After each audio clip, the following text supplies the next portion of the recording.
Rob, thank you. You know, it's time to get some of your money questions answered. We have Simply Money's Nathan Bachrach here joining me this morning. Good morning to you. Good morning, Jessica. Good morning. Let's get right into it. First question here, someone's asking this. I want to help my daughter pay for my granddaughter's college. Can I open a 529 plan for her?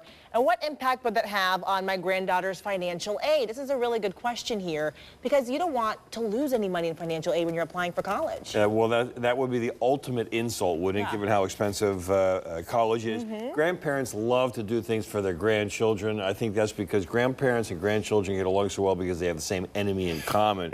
But more on that later. Listen, if a grandparent gives money directly to a grandchild in a 529 plan, depending upon the year when they give it, that's going to be considered income to that student. And then, of course, when the college is looking at financial aid, they're going to go, oh, look how much money you don't need it. So if the grandparent gives the money to the parent, and then the parent is the guardian or the custodian on the 529 plan, then it doesn't count as income. Now, the problem is a lot of times parents don't want to give that money, grandparents don't want to give that money to their kid because they don't trust them or they think they're going to somehow find a way to get it out, even though 529 plans are a tax-free account that you can only use for qualified educational expenses. And by the way, there are 5 golf schools that qualify for 529 plans, but that's probably a whole nother story for another day. But you know what, you make good sense there because when you say they don't want to give it to their kids, that's why they're trying to open this plan in the first place. Yeah, when we say kids, this is grandparents don't want to give it to their children because maybe, who knows, they don't trust that no good son-in-law. Exactly. All right, question number 2. If I default on a credit card,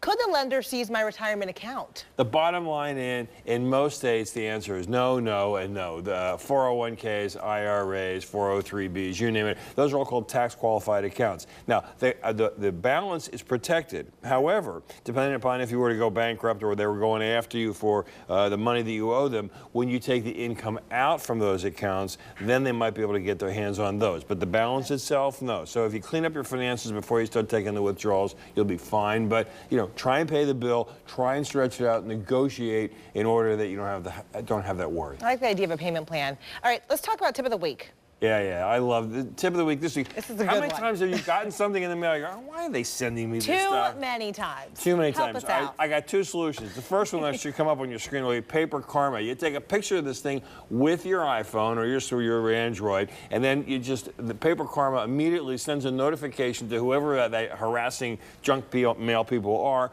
and that's the end of it. Now, I don't know what happens to the Postal Service because my mailbox is getting very thin. I don't know why they stop at my house. I should get a break on my rates. But the other thing that you can do, get rid of all the credit card offers, go to 1-800-5-OPT-OUT or go to www.optoutprescreen, and all the credit card offers go bye-bye.